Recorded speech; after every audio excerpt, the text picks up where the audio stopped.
Ever since I started training when I was 13, it was always 3 days a week, Monday, Wednesday, Friday. And it was that way for years, years and years and years. Everything was 3 days a week.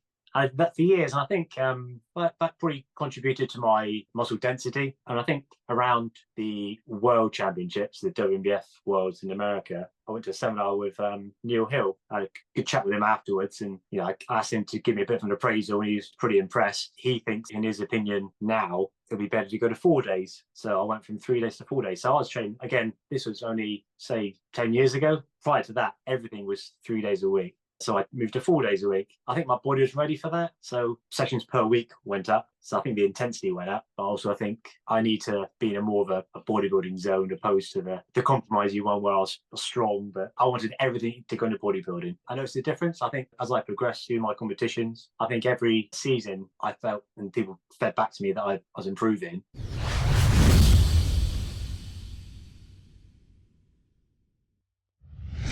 When did you start competing, and give us a breakdown of your most memorable wins? Sure. Okay. Years ago when I was 1997, I think it was, I competed as a junior.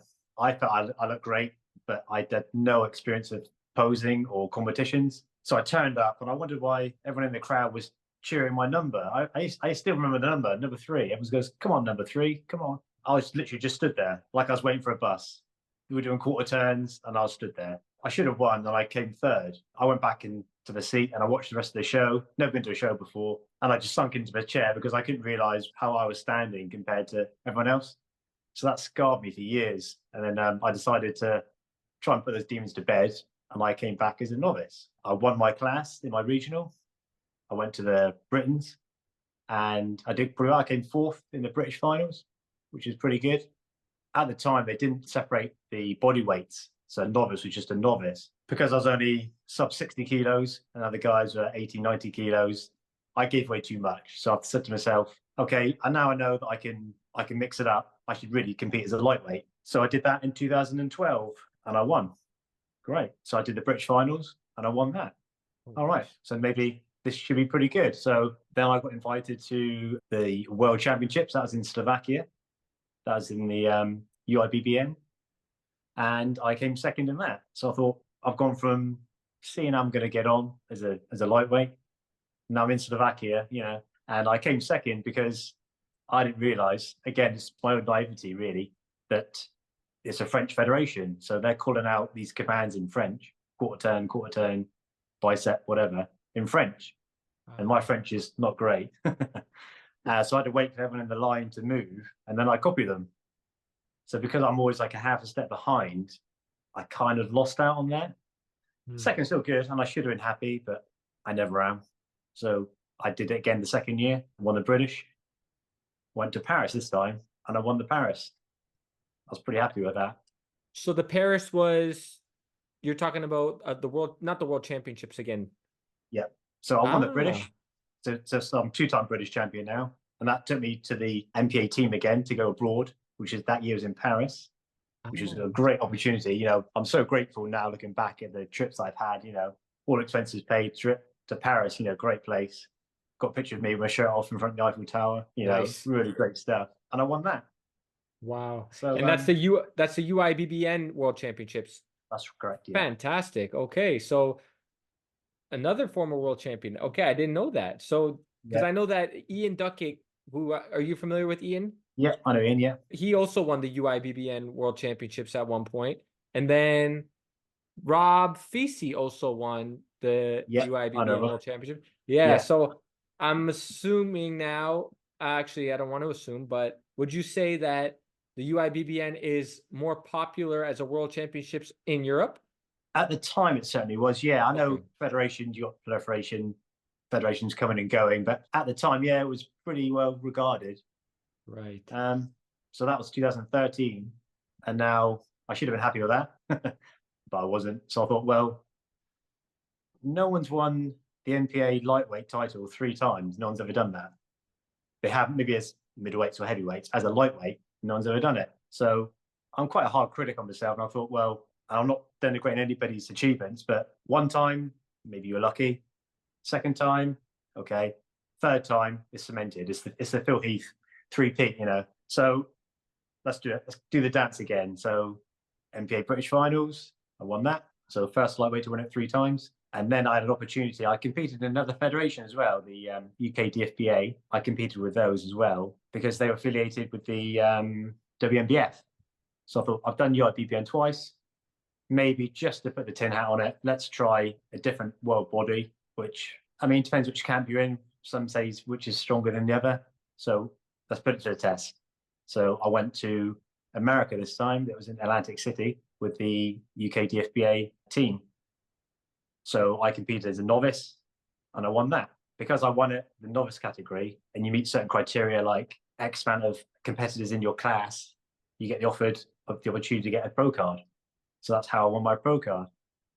So as I was in great shape, the following day was a pro class. So I'm in America, I've just won the pro card, and I can put it into use literally 24 hours later. And that's what I did. So I competed in my first lightweight pro class, and I finished in the top 5. So I was pretty happy with that. Bearing in mind, you must know Brian Whitacre. Yes, of course.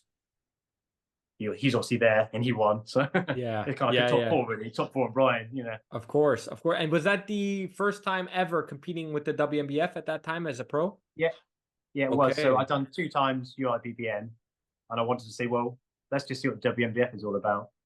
And I think the year I was there, again, I didn't know what to expect, but there's some crazy names appearing.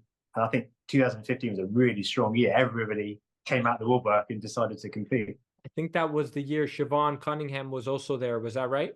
That's right. Siobhan was there. And I forget the guy who won the middleweights. Name escapes me, but he's something to be reckoned with as well, you know. Okay. That was a big year. So, because Siobhan won the heavyweights, right? That's correct, yeah. And Brian won the overall. And Brian was a lightweight. He won the overall. And that had never been done up until that point, I think, as a lightweight. Is that correct? No, that's correct. Yeah. Because if we go back generations, like Jim Cordova, I think he was a middleweight, wasn't he? Do you remember? Yeah. Do you know some of these names? So I want to say I could be wrong though. Maybe Jim was a shorter guy, so he could have been a lightweight. I always thought they said that Brian was the first. Typically, overalls typically go to heavyweights. Yeah, that's kind of it. Yeah, and maybe a middleweight if they're really out conditioning the heavyweight, right? Yeah. Correct, so that's a big thing though, Matt. So if that was the first time competing at the WNBF World Championships and cracking the top 5, that's a big thing. It was, yeah. I didn't realize at the time that they only bring the top 5 back. So there's a massive class, about 13 guys, I think. So it's kind of like the top 5, then everyone else is 6, if you like, you know. So to get that call back and consider one day before, I'm just stood there as a novice, and now I'm on the final podium with Brian Whitacre in the middle. Yeah. Crazy times. That's awesome. Really was. Yeah.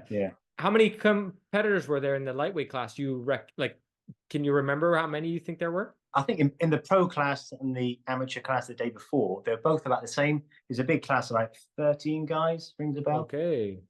And I distinctly remember on both occasions, especially in the pro class, on the following day, I was on stage for maybe 45 minutes, just going round and round and round. It's like I was in great shape, but you know, that's not a mean feat to be on stage for that period of time.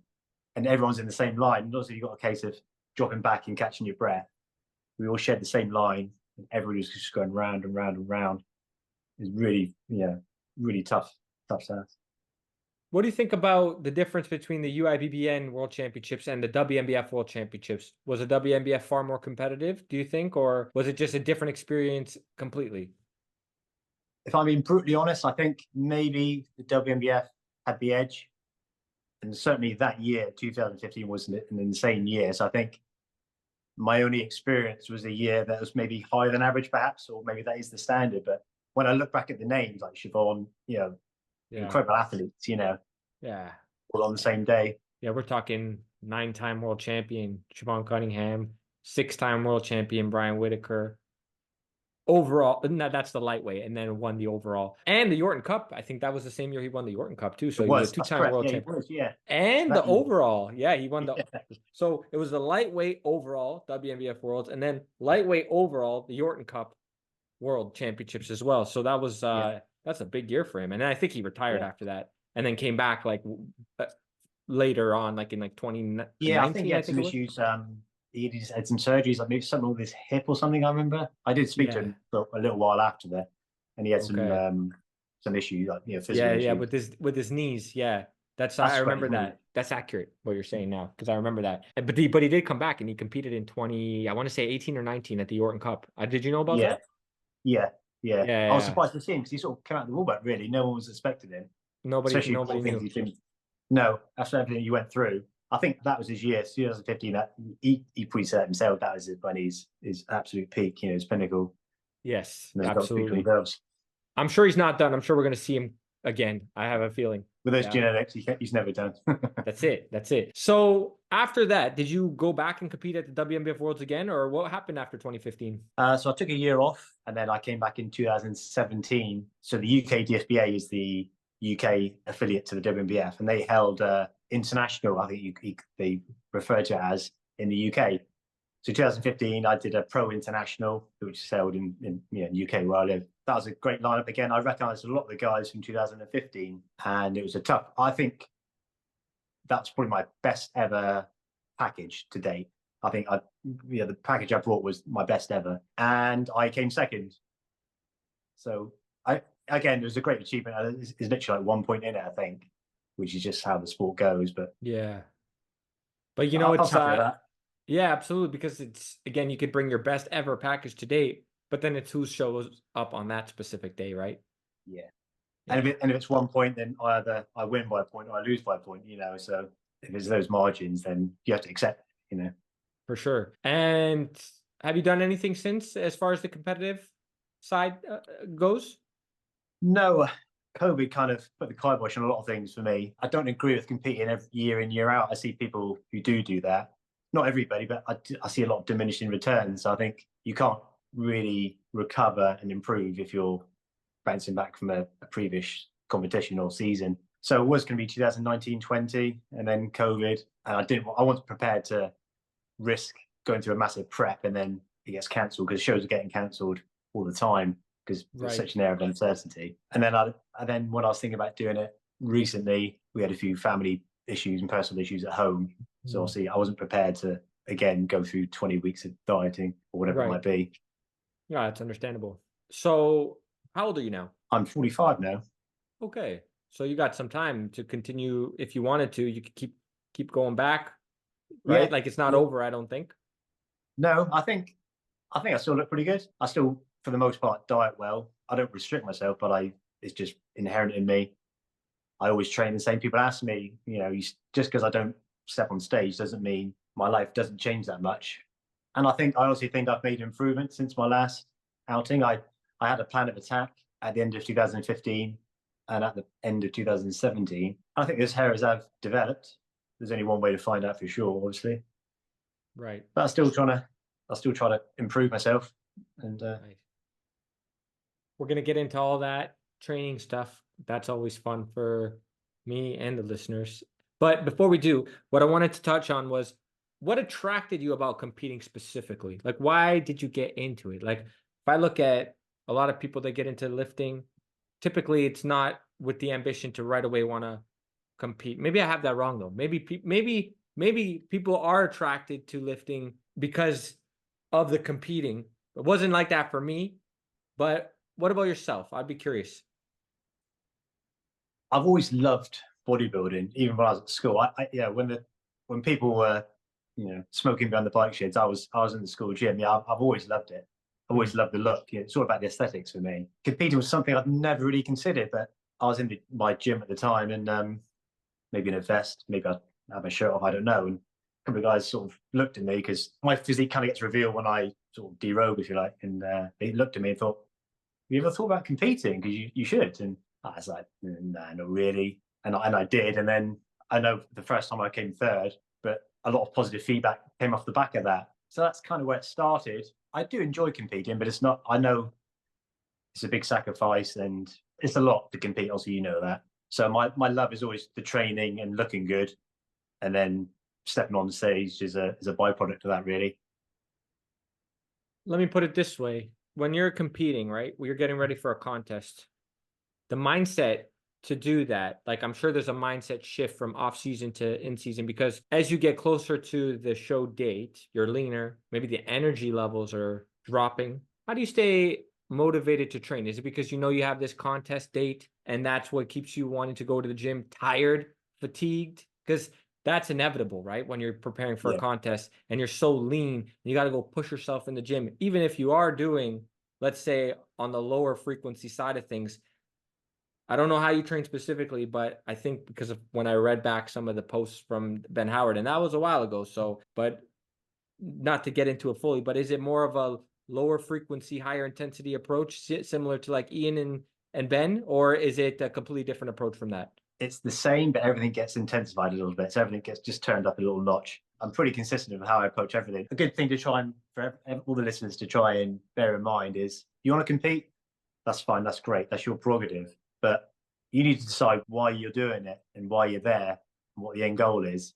Because if you're having debates with yourself, then it's the wrong reasons. You know, whenever I'm feeling tired or I shouldn't go, I say to myself, well, do you want to carry on? Well, of course I do. Well, then there's your answer. I find it quite easy because I'm quite driven in the sense that I know what it takes, and I don't need to look for excuses, because if I need to find an excuse, then I'm not doing it for the right reasons, and it's purely down to me. And again, if people want to cut corners and look for cheats and look for angles, then you're never going to do very well. If you can't convince yourself, then just stop. You know, it needs to be for the right reasons. No, that's great.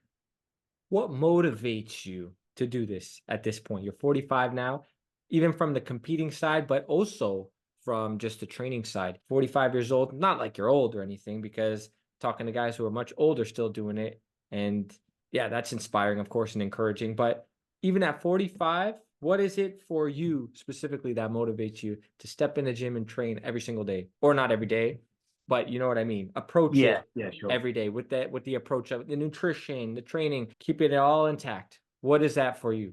I suppose a good answer to that in one facet would be, I look after myself. I'm pretty flexible, reasonably strong, pretty stronger than average, and I feel healthy. I look at people my age who look terrible and I compare them to myself, and I'm thinking, there's my answer. You know, I'm mobile, I'm agile, pretty strong. And when I'm at the gym, and then I can actually look at myself and I think, yeah, I'm still looking pretty respectable. And then I'm chasing the pump and I feel great because I've got the pump. That's what makes me want to keep doing it, really. Just longevity and the ability to do things, you know. And in some ways it's easier for me, because for me, going to the gym, it's like getting up and brushing my teeth.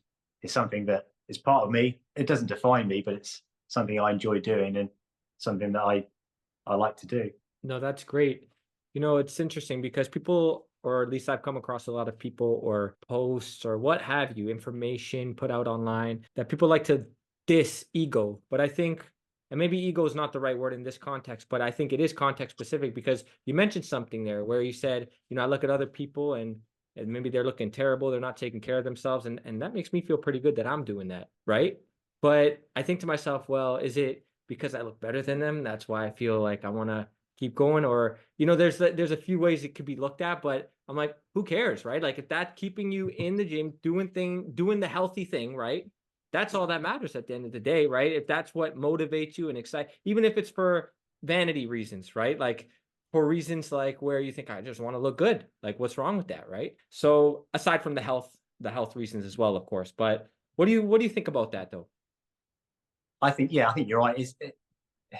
It is and it isn't. It's more about affirming that the decisions you're making are correct. Affirming that the choices I make, as a direct comparison to somebody else who's the same age, you know, same size, or whatever you want to call it. Can you do what I can do? Or, you know, do you look as healthy as I do? Well, no, it's not ego. It's a fact. I can do a direct comparison to yourself, or that person, sorry, and me. Well, there you go. There's your answer, you know. How did you approach your training? So let's break down the split, the volume, the frequency, the intensity of effort, all that good stuff that the listeners are curious about. What did that look like as you were approaching, we'll say, the World Championships? So let's start with that first. The British Championships, World Championships, and then did it evolve?